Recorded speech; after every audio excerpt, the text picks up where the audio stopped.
क्योंकि रामचरितमानस की एक चौपाई है, वो कथा है। कैकेयी वो भवन में है। क्यों है आप लोग जानते होंगे। वो इसलिए है कि राजा दशरथ ने उससे वादा किया कि तुम मुझसे शादी करो। तुमने मेरी मदद किया है। जब राक्षसों ने हमला किया तो तुमने मुझे बचाया। मेरे रथ की पहिया टूट गई थी, तुमने मुझे बचाया है। तुम वर मांगो। उसने क्या वर मांगा था कि हमसे तुमसे जो बच्चा पैदा होगा उसको राजगद्दी देना होगा। राजा दशरथ ने स्वीकार कर लिया, लेकिन जब वो अवसर आया तो राजा दशरथ मुकर गया। तब वो कोप भवन में गई, उसके परिवार में कलह मच गया और दोषारोपण किसके ऊपर हुआ। कैकेयी को बिगाड़ने वाली मंथरा है, उसकी दासी मंथरा है। इसी ने सारा गड़बड़ काम किया। शत्रुघ्न कैकेयी का रामचरितमानस पढ़िए, उसका सिर पकड़ करके घसीटता है, मंथरा का मारता है, लक्ष्मण मारता है। और कैकेयी का बेटा भरत कह रहा है, अरे कलंकनी, तुमने मुझे क्यों पैदा किया, तुम मूर्ख हो। इस तरह की उसका सगा बेटा का है। तो कैकेयी कहती है, को निप होए हमें कहानी, भोजपुरी में है, को निप होए हमें कहानी। अरे कोई राजा हो या रानी हो, हमसे क्या लेना देना है।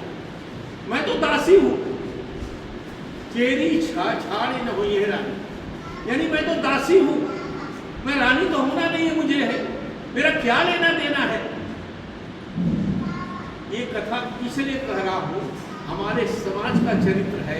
हमसे राजनीति से क्या लेना देना, हमारे संगठन से क्या लेना देना, हमसे मौर्य से क्या लेना देना, क्या संगठन से लेना, इससे क्या मिलने वाला है।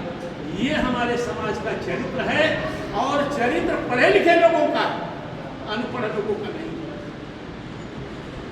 अनपढ़ को तो जैसे कह दो वैसे, ये पढ़े लिखे लोगों ने, इसलिए बाबा साहब ने कहा था, मुझे पढ़े लिखे लोगों ने धोखा दिया। किसने धोखा दिया? पढ़े लिखे लोगों ने।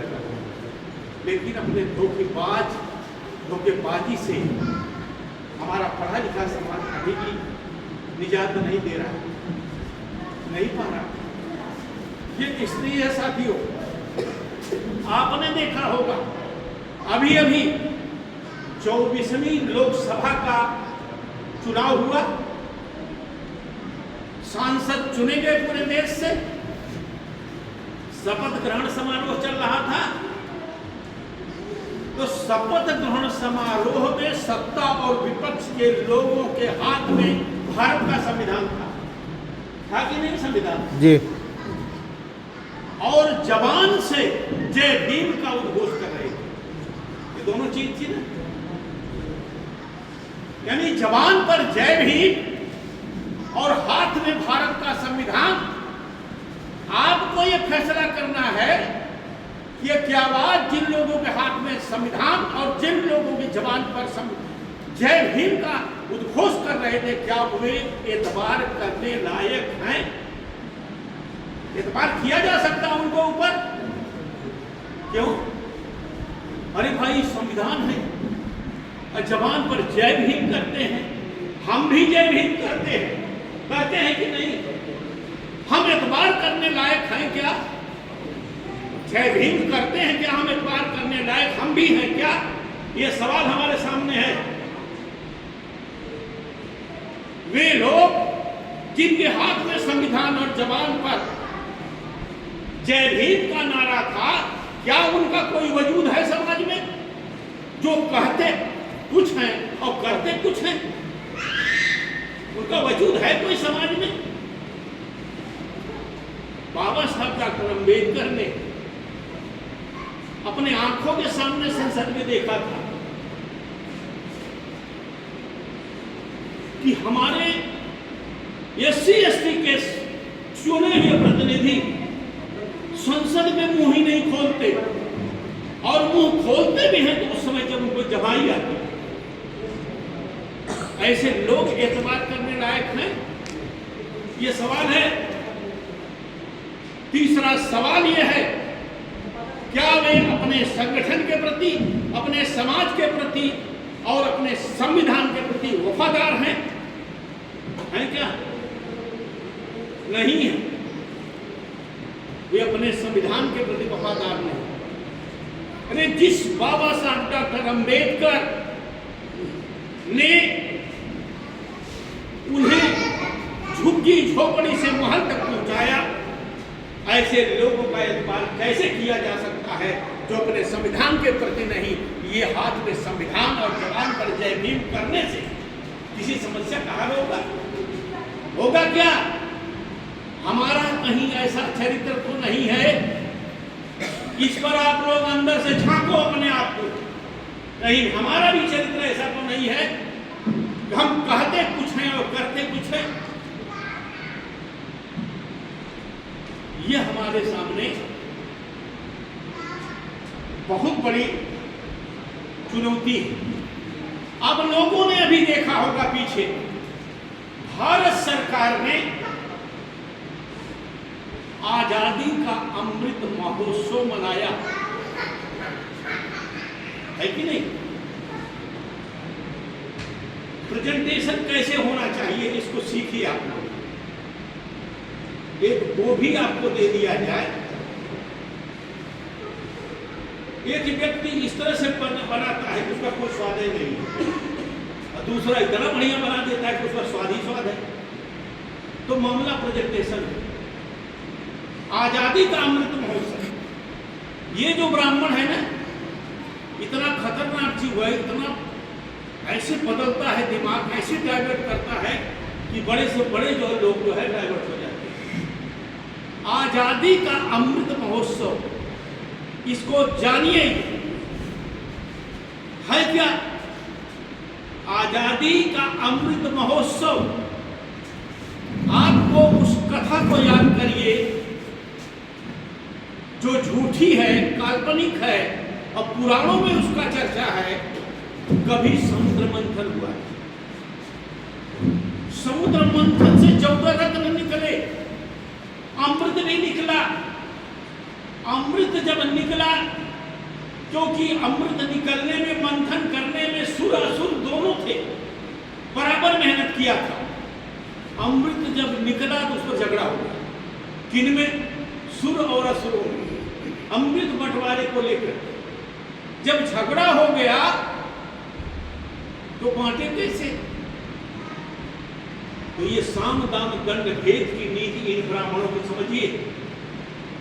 उसी बीच जब झगड़ा को देखकर के विष्णु भगवान मोहिनी के रूप में आया। मोहिनी एक सुंदर महिला, लिपस्टिक लगाया, बढ़िया साड़ी पहना, बढ़िया ब्लाउज और भी तमाम फैशन किया, आया। उनके बीच में जब आया, उस मोहिनी को देखकर सबसे ज्यादा मोहित कौन हुए? असुर हुए। असुर जो थे पागल हो गए। और विष्णु देख रहा था कि जब दीवानगी की सर्वोच्च शिखर पर ये असुर पहुंच जाए तब मैं अपनी बात कहूंगा। जब वो दीवानगी के उच्च शिखर पर पहुंच गए, उसने चेक किया, तब उसने कहा अगर आप लोग चाहो तो मैं अमृत बांट दूं। तो सबसे पहले असुरों ने कहा हाँ मैडम आप ही बांटो। ठीक है, हाँ मैडम आप ही बांटो। उसने क्या किया? अमृत पिला दिया। किसको? देवताओं को पिला दिया। राक्षस अमृत से वंचित हो गए। ठीक है, धोखा हुआ कि नहीं हुआ? किसके साथ धोखा हुआ? असुरों के साथ धोखा हुआ। मैं ये कहानी इसलिए सुना रहा हूं, आपके साथ धोखा होता आपको पता ही नहीं। आपके साथ क्या धोखा हुआ?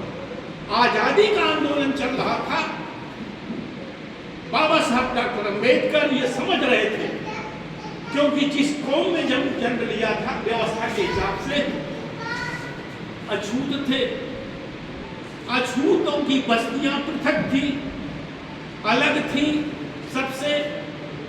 तो बाबा साहब डॉक्टर अंबेडकर ने जो दिमागी कसरत किया, उसके माध्यम से उन्होंने पृथक निर्वाचन की बात राउंड टेबल कॉन्फ्रेंस में रखा।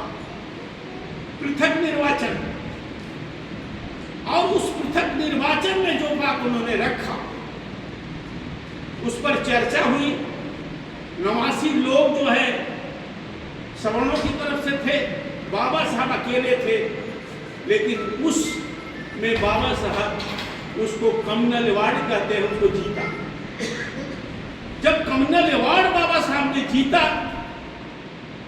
तो ब्राह्मणों के चेहरे मुरझा गए, क्योंकि वो जानते थे अगर 2 वोट का अधिकार मिला, अछूत प्रतिनिधि 78 होंगे, उन पर हमारी दाद नहीं गलेगी, और बाकी दूसरा वोट जनरल को देने का होगा, तो ये पिछड़े वर्ग के लोगों को वोट देंगे और पिछड़े और अछूत मिलकर के इस देश की सत्ता पर कब्जा कर लेंगे। ऐसी स्थिति में ब्राह्मण जानता था, हमारे लोग नहीं जानते, बाबा साहब जानते थे। गांधी ने उस निर्णय के खिलाफ आमरण अनशन किया, और गांधी ने जब देखा कि ब्राह्मणों का चेहरा मुरझा गया है, उसी गांधी का स्टेटमेंट है, मनुष्यता का सबसे सुंदर फूल ब्राह्मण है, मैं किसी दशा में उसे मुरझाया हुआ नहीं देख सकता। उसने आमरण अनशन किया, ब्रिटिश गवर्नमेंट ने उसको जेल में डाल दिया है, रावदा में। ऐसी स्थिति क्रिएट किया कि बाबा साहब को पुनः पैक्ट करना पड़ा, उस पर हस्ताक्षर करना पड़ा। हस्ताक्षर करने के बाद हमारा जो हक अधिकार था वो छीना गया। तो इस अमृतकाल, आजादी के अमृतकाल में महोत्सव में सबसे पहला धोखा डॉक्टर अंबेडकर के साथ गांधी ने किया। कैसे रूप में किया? मोहिनी के रूप में, वो भी मोहिनी के रूप में था, सब बात उसकी मानते थे। दूसरा धोखा, जब ये सुनिश्चित कर दिया ब्रिटिश गवर्नमेंट ने कि हम भारत को आजाद करेंगे 15 अगस्त 1947, अब इसके बाद क्या होगा? पूरे देश में हबड़ा तबड़ी मच गई और सभी सोच रहे हैं कि हमारा क्या होगा। पिछड़े वर्ग के लोग जाकर के बात कर रहे हैं। चौधरी सर छोटूराम बाबा साहब डॉक्टर अंबेडकर ने कहा सत्ता का हस्तांतरण होगा तो किसके पास जाएगी सत्ता? उन्होंने कहा कि हमें गोरे बनियों की जगह काले बनियों की सरकार नहीं चाहिए, हमें किसान और मजदूरों की सरकार चाहिए। इस पर बाबा साहब डॉक्टर अंबेडकर सर छोटूराम की सहमति थी। लेकिन बदमाशी हुई। कैसे बदमाशी हुई इसको जानने की जरूरत है। चुनाव हुआ,